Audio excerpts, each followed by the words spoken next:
নমস্কার। আজকের যে কনসেপ্ট নিয়ে আমরা কথা বলবো সেটা হচ্ছে শিব। শিবকে সত্যি বলার ব্যাখ্যা করতে গেলে অনেক কিছু ব্যাখ্যা করতে হয়। মূলভূত শিবকে তিন ভাগে ভাগ করা হয়েছে।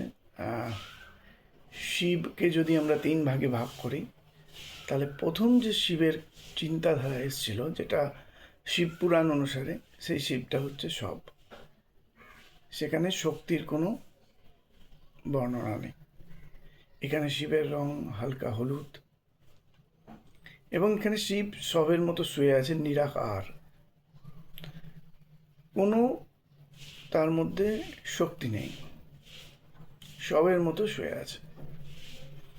দ্বিতীয় শিবের যে কল্পনা করা হয় সেটা হচ্ছে আধো চোখ খোলা, গায়ের রং হালকা সাদা। সেটা হচ্ছে আপনার শিব তখন কল্পনাশীল।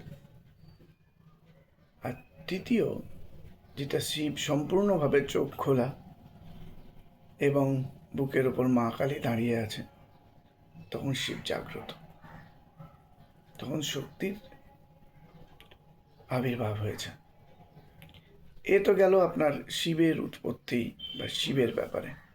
এবার শিবের কিছু বৈচিত্র্যময় ব্যাপার আছে। শিবকে আদি পুরুষ বা আদি যোগীও বলা হয়। ব্রহ্মাণ্ডের আমাদের ত্রিদেবী দেবতা যে সিদ্ধান্ত আছে, তাতে ব্রহ্মা বিষ্ণু মহেশকে বলা হয় যে ইনি প্রলয়ের দেবতা। কিন্তু আরেকটা জিনিস বলা যেতে পারে যে ইনি হচ্ছেন যেটা শেষ থেকে শুরুর দেবতা। মানে যখন শেষ হয়ে যাবে তখন প্রথম যেটা হবে সেটা হচ্ছে শিব।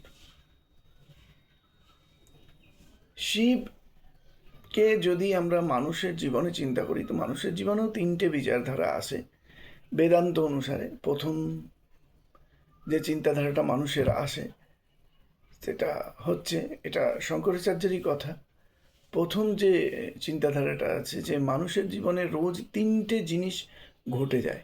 প্রথম জাগ্রত, দ্বিতীয় হচ্ছে স্বপ্ন, আর তৃতীয় হচ্ছে সুষুপ্তি। জাগ্রত মানে আমি জেগে যখন আছি সব কিছু দেখছি, এটা জাগ্রত অবস্থা। স্বপ্ন যখন আমি শুয়ে থাকি, আমার শরীর কোনো কাজ করে না, কিন্তু স্বপ্নের মাধ্যমে অনেক কিছু জিনিস আমি করতে পারি এবং স্বপ্ন দেখি, তার মধ্যে মনে হয় আমি ইনভলভ, কিন্তু আদৌ আমার শরীর কিছু করে না, স্বপ্ন।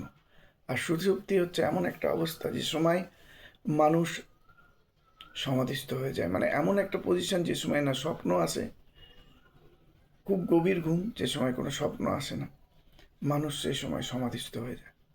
এবং এটা রোজ হয়, কিন্তু মানুষ বুঝতে পারে না যে আমরা রোজ সমাধিতে যাই।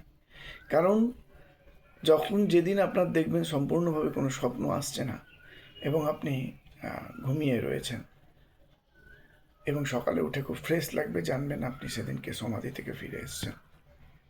আর সেদিনকে এনার্জিটাও অনেক বেশি শরীরে পাওয়া যায়। তো শিবের কনসেপ্ট হচ্ছে তাই। শিব এই তিনটে কনসেপ্টের উপর বিশ্বাস করে। এবার শিবের যে ডুমরু, যেটা বাজান উনি হাতে, সেটা হচ্ছে সাইন অফ ইনফিনিটি, যেটা কখনো শেষ হবে না। সমস্ত সৃষ্টি এবং প্রলয় ক্রমশই ঘটে যাচ্ছে, কোনো দিনই শেষ হবে না। সৃষ্টির পরে প্রলয়, প্রলয়ের পরে সৃষ্টি, এই রাউন্ডটা হামেশাই হবে।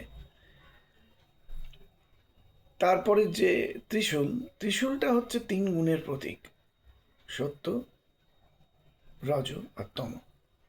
দেখবেন সেই ত্রিশূলের তিনটে ফলা। গলায় যে সাপ আছে সেটা প্রমাণিত যে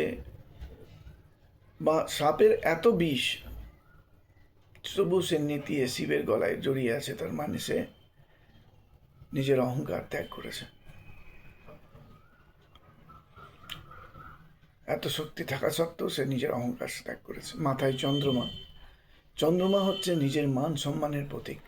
শিবের না মান আছে না সম্মান আছে, কারণ চাঁদ একদিন পূর্ণিমার সময় পূর্ণ চন্দ্র হয়, আবার অমাবস্যার সময় চাঁদ বিলীন হয়ে যায়।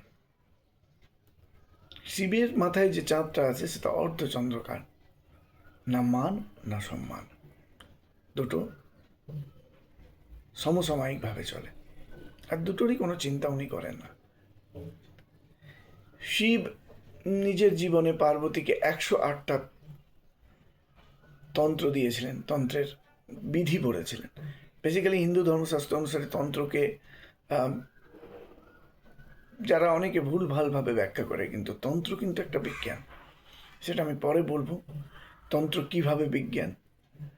আর শিব এমন একটা দেবতা যে পৃথিবীতে থাকে, তার বাসস্থান কৈলাস। বাকি দেবতারা অন্যান্য জায়গায় থাকে, কিন্তু শিব কিন্তু এই পৃথিবীতেই থাকে এবং কৈলাসে বসবাস করে নিজের সংসার নিয়ে। আমি এর পরের বার বলবো শিবের পরিবারে কি কি বৈচিত্র্যময় ব্যাপার আছে, যেখানে দুটো অপোজিট শক্তি একসঙ্গে বাস করে।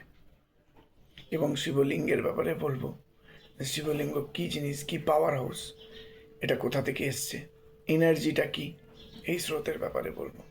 আজকে এই বলে শেষ করলাম। নমস্কার। ওম নমঃ পার্বতী পতে, হর হর মহাদেব, শিব শম্ভো।